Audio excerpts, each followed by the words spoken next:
Karena itu penghasilan kita, dari itu kita bisa makan, dari itu juga kita bisa kerja. Menghindari bagaimana caranya? Dari lahir sampai mati kita butuh plastik. Itu salah satunya adalah pembayaran sekolah dengan menggunakan botol plastik. Bayar sekolah pakai botol plastik. Saya yakinkan bahwa ini bukan hanya untuk bisa lingkungan kita menjadi bersih, tapi itu juga bisa mendatangkan uang.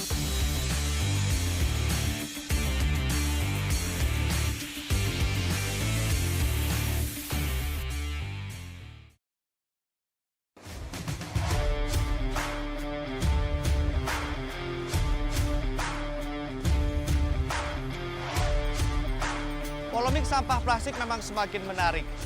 Ada yang hanya gimmick, ada yang hanya bisa berisik. Bahkan banyak yang memprotes dan mengkritik.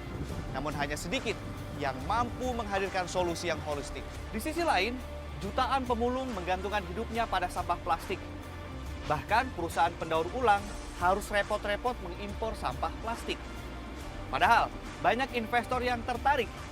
Karena ternyata bisnis pengolahan sampah plastik punya peluang yang ciamik. Ada apa dengan paradigma kita memandang sampah plastik?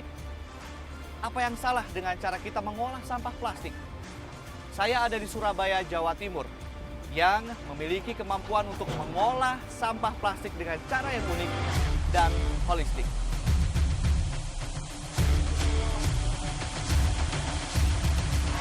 Saya ada di Jalan Tunjungan, Surabaya. Apa yang saya bawa ini adalah 6 buah botol plastik berukuran 600 ml. Ini untuk ongkos saya naik bus Surabaya Bus. Tapi kalau saya punya botol plastik berukuran 1,5 liter, cukup 3 saja. Berhubung saya membawa yang 600 ml, maka saya membutuhkan 6, atau jika Anda mempunyai kemasan gelas plastik, Anda membutuhkan 10 buah kemasan. Nah, saya akan berbincang juga bersama warga. Selamat sore, Pak. Dengan Bapak siapa? Bari. Pak? Pak Bari. Pak Bari. Pak Bari ini untuk ongkos bus. Bawa berapa biji, Pak? Bawa 12. 12, karena ada 3 orang. Atau 2? 2 orang. Saya Oh. Kalau Iya. kita kan bawa botol besar, Hmm. kita kalau botol besar itu 1 orang 3 Hmm. botol. Di rumah ngumpulin apa memang banyak? Ngumpulin. Iya. Oke. Biasanya tetangga yang minta buat naik bis. Oh gitu, tetangga-tetangga sering minta ya? Iya. Jadi kita coba bareng ya Bu ya, Pak ya? Iya. Oke, kita tunggu bareng-bareng busnya. Iya. Surabaya Bus mampu mengumpulkan 6 ton botol plastik bekas dalam 1 bulan. Sementara periode April hingga Oktober 2018 lalu saja, Pemkot berhasil mendapatkan uang sebesar 150 juta rupiah. Uang tersebut digunakan untuk mensupport biaya operasional Surabaya Bus. Selain bus yang dibayar dengan botol plastik, ternyata ada banyak kreasi kebijakan yang dilakukan oleh Pemkot Surabaya. Selain ini Pak, selain dengan botol plastik seperti ini, inovasi apa aja lagi yang kemudian dikembangkan oleh pemerintah Kota Surabaya? Sebenarnya kalau terkait dengan sampah, bagaimana kita bisa mengurangi sampah plastik, itu salah satunya adalah pembayaran sekolah dengan menggunakan botol plastik juga. Setelah itu yang kita Bayar sekolah pakai botol plastik. Itu ada berapa? beberapa sekolah yang kita pakai botol plastik. Berapa sekolah Pak? Total? Ada sekitar 3-4 sekolah ya, yang kita coba seperti itu, yang posisinya ada di perkampungan. Kita coba seperti itu, kita mulai jalan. Yang kedua, plastik yang pengolahan sampah di Surabaya juga bisa kita manfaatkan untuk listrik di sekitar tempat pengolahan sampah. Kalau antusiasme warga Pak untuk memanfaatkan sampah ini untuk transportasi, biaya sekolah itu seperti apa Pak? Tinggi. Kalau kita bisa lihat seperti yang sekarang ini, orang ingin mencoba sebenarnya bis yang berbayar sampah, karena mungkin di Indonesia baru pertama kali ya bis yang berbayar sampah, karena sebenarnya pengadaan bis ini itu membuat edukasi buat masyarakat, bagaimana kita bisa berpikir bahwa sampah itu Terutama botol plastik ya? Botol plastik bukan musuh yang jahat, tapi kita bisa gunakan untuk kepentingan sosial. Oke. Ketika awal menerapkan ini Pak, adakah initial investment yang dikeluarkan atau modal awal yang kemudian harus dikeluarkan oleh pemerintah kota? Ini kan ibaratnya mobil operasional kan ada biaya operasionalnya kan? Kalau kita dulu memang rencana kita kan memang ada jalur yang akan dilewati bis Surabaya.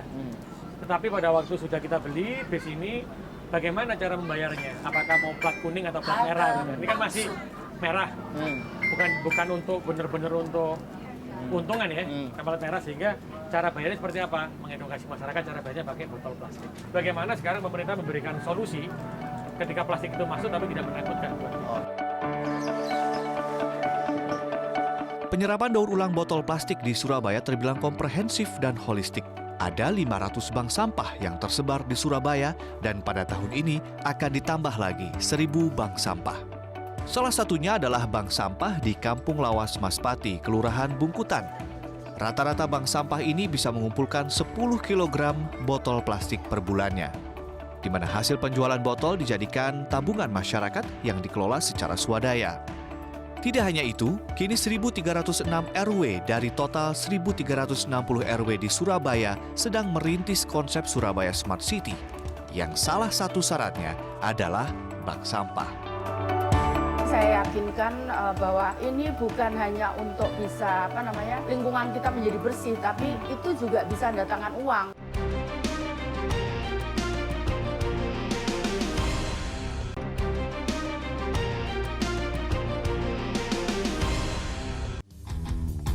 Selain bank sampah, di Surabaya juga terdapat super depo yang didirikan oleh Pemkot.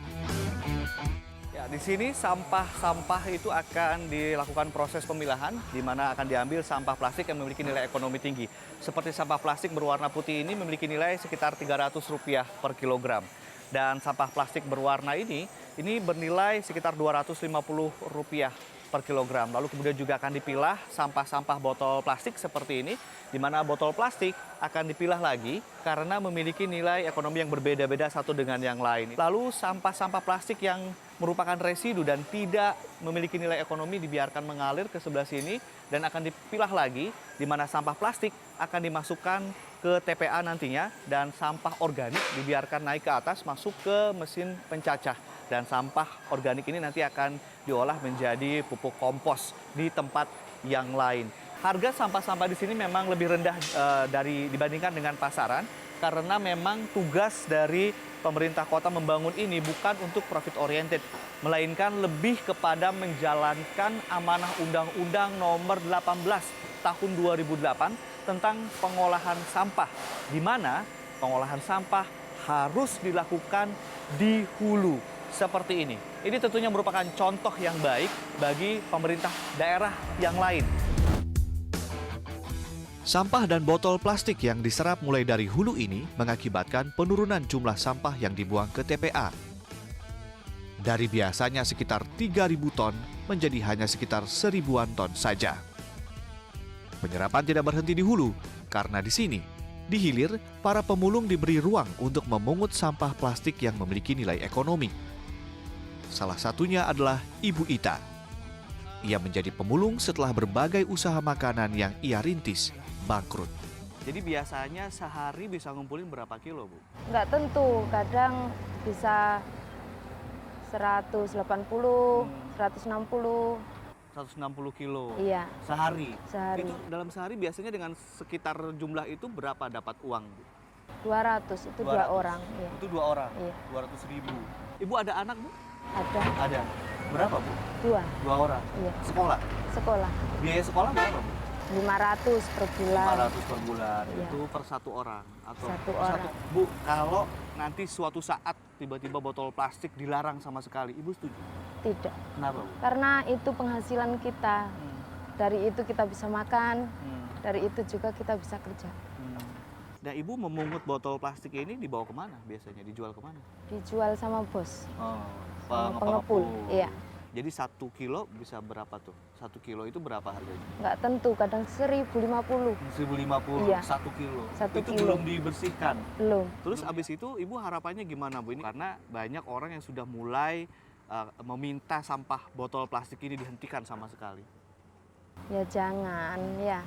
Karena kita dapat penghasilan juga dari sini, dari botol-botol itu. Dari botol plastik, dari aqua itu. Kalau dimusnahin, kita mau kerja apa? Ita adalah 1 dari 5 juta orang pemulung yang tersebar di 25 provinsi di Indonesia. Ini bukti bahwa botol plastik punya rantai ekonomi yang panjang. Saat hampir semua orang teriak-teriak tentang sampah plastik, membencinya, bahkan menganggap sampah plastik sebagai sebuah bencana, ternyata Surabaya memanfaatkannya dengan menjadi sesuatu yang berguna, bahkan digunakan ongkos bis. Ini idenya awalnya seperti apa, Bu? Karena saya lihat potensinya sebetulnya plastik ini, sampah plastik ini ada nilai rupiahnya gitu, nilai ekonomisnya. Dan selama ini warga Surabaya sudah melakukan itu. Dan kita juga di beberapa tempat pembuangan sementara kita memilah itu dan kemudian mengumpulkan. Ada penghematan berapa, Bu, setiap tahunnya ketika kemudian sampah dijadikan sebagai komoditas, sebagai hal yang punya sirkular ekonomi? Jadi kemarin kalau nggak salah 6 bulan kita dapat 100 angka, kita tender bisa 150 juta kali ya. Yang paling penting adalah bagaimana menarik warga untuk menggunakan transportasi massal dan mengurangi sampah itu idenya. Soal bank sampah juga ternyata di Surabaya sudah sampai ke tingkat RT begitu ya, Bu ya. Ini seperti apa, Bu? Step by step-nya sebagai inspirasi juga mungkin untuk pemerintah daerah yang lain. Jadi awalnya memang tidak mudah kan. Orang sampah itu kan dibuang sama orang, tapi mereka harus mengelola yang harus dibuang sama warga, dibuang orang lain gitu. Tapi kemudian saya yakinkan bahwa ini bukan hanya untuk bisa lingkungan kita menjadi bersih, tapi itu juga bisa mendatangkan uang kalau dikelola dengan baik. Risma dan Surabaya tanpa banyak basa-basi telah menyiapkan ekosistem pengelolaan sampah yang baik. Namun sayangnya pengelolaan itu sangat jauh dari realisasi di tingkat nasional. Padahal botol plastik punya sirkular ekonomi. Saya ada di salah satu perusahaan daur ulang plastik, di mana kita bisa melihat botol plastik berwarna bening ini senilai Rp7.000 per kilogram dengan kondisi sudah dipres. Kalau berwarna biru muda ini bisa senilai Rp6.000 per kilogram. Berbeda dengan botol berwarna hijau ini senilai Rp5.000 per kilogram. Kalau ada campuran, maka harganya bisa turun menjadi Rp4.500 per kilogram. Dijadikan apa saja botol-botol plastik ini? Botol-botol plastik ini didaur ulang menjadi beberapa produk, diantaranya adalah ini, needle punch. Needle punch adalah salah satu bahan baku untuk pembangunan struktur bangunan dan juga membangun jalan. Ada juga strapping band, ini adalah tali untuk packing yang terbuat dari daur ulang plastik. Dan ini adalah Dacron. Dacron ini Anda mungkin bisa melihat dalam kehidupan sehari-hari karena ini adalah isi dari bantal atau guling, pengganti kapas dan kapuk. Dan bahan-bahan ini atau produk-produk ini bisa didaur ulang kembali menjadi produk-produk yang lain. Nah, perusahaan recycle atau daur ulang ini mengaku kekurangan bahan baku yang berupa botol-botol plastik bekas ini sehingga mereka mau tidak mau harus impor dari luar negeri. Padahal di sisi lain, limbah plastik Indonesia melimpah ruah bahkan dibuang hingga ke samudra. Pertanyaannya adalah, plastik yang salah atau jangan-jangan pengelolaan limbah plastik kita yang selama ini salah? Menghindari bagaimana caranya? Dari lahir sampai mati kita butuh plastik.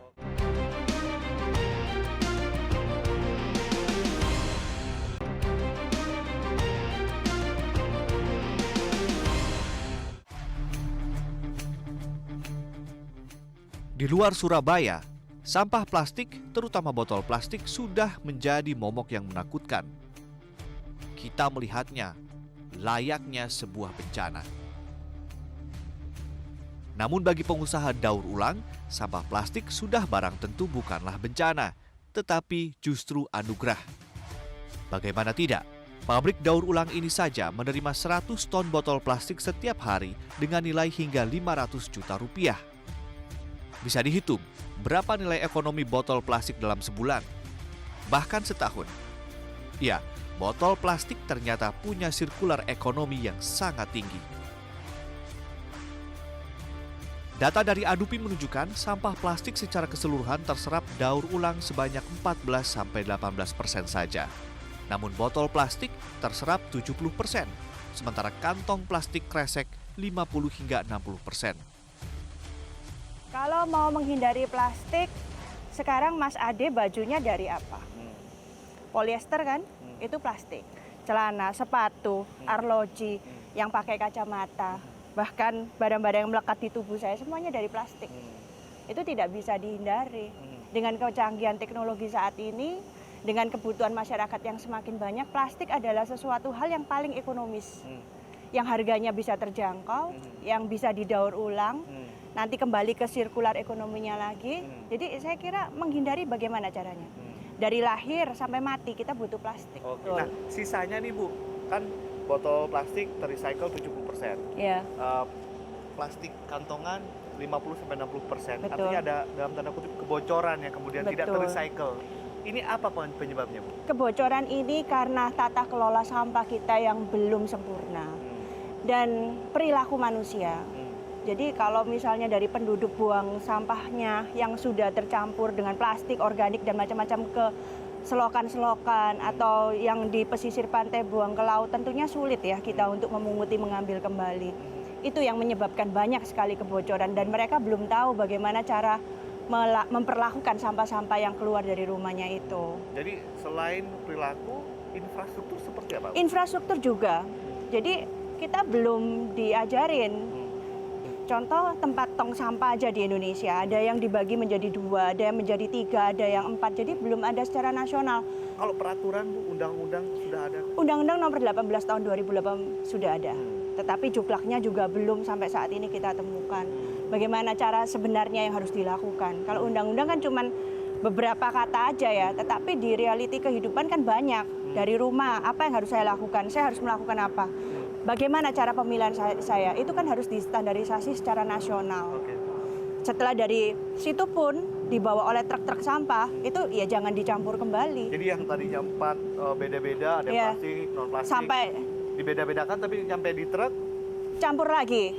Karena di dalam sirkular ekonomi itu biaya terbesar adalah biaya sortir. Jadi saya kira pelarangan-pelarangan juga tidak ada gunanya. Karena dilarang tapi masyarakat ingin menggunakan dan tidak punya solusi. Ya akhirnya diam-diam orang tetap menggunakan. Mana ada sih waktu di Perda tulis 500.000 kamu tidak boleh membuang sampah sembarangan. Sampai hari ini kita belum pernah didenda. Pemerintah pun saat ini tengah menyusun roadmap bagi produsen kemasan plastik agar menggunakan bahan dan desain yang bisa didaur ulang. Jadi roadmap itu akan berlaku mulai tahun berapa, Bu? Mulai kapan? Kami harapkan bahwa tahun ini selesai karena kami terus intensif dengan asosiasi-asosiasi baik perusahaan-perusahaan makanan dan sebagai hotel dan sebagainya untuk meminta masukan dari mereka karena mereka lah yang nantinya akan menjalankan roadmap itu sehingga kita harus banyak bicara dengan mereka sehingga kalau misalnya bisa tahun ini dijalankan ya tahun depan dilaksanakan. Berarti sampai mulai tahun pertama itu biasanya perencanaan dulu. Ada himbauan tersendiri mungkin dari Ibu kepada korporasi yang saat ini memang masih menggunakan plastik sebagai untuk botol minuman, kemasan. Ada himbauan? Iya. Saat ini perkembangannya sebetulnya menggembirakan, Mas. Jadi banyak kantor-kantor pemerintah yang memang sudah mengurangi penggunaan botol plastik, juga hotel-hotel, kemudian kantor-kantor swasta. Kalau produsen? Kalau produsen sudah ada beberapa yang mereka meredesain, ya beberapa untuk botol mineral dan sebagainya itu mereka sudah meredesain kemasannya menjadi kemasan yang bisa di-recycle.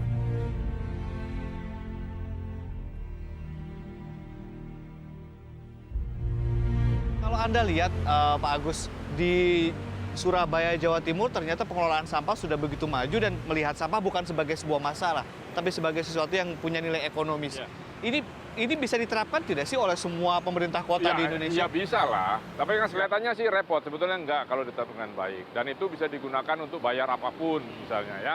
Sehingga, tetapi memang harus ada yang menadah akan di-recycle. Jadi sirkular ekonominya jalan.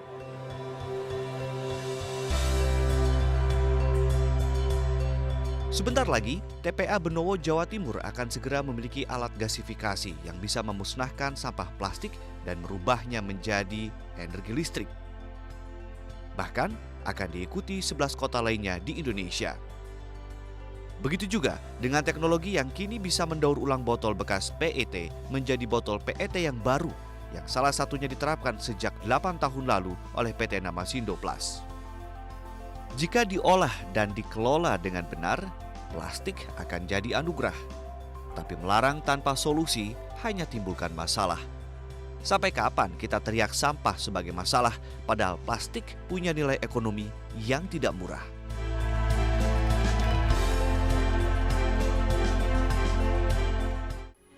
Metro TV, knowledge to elevate.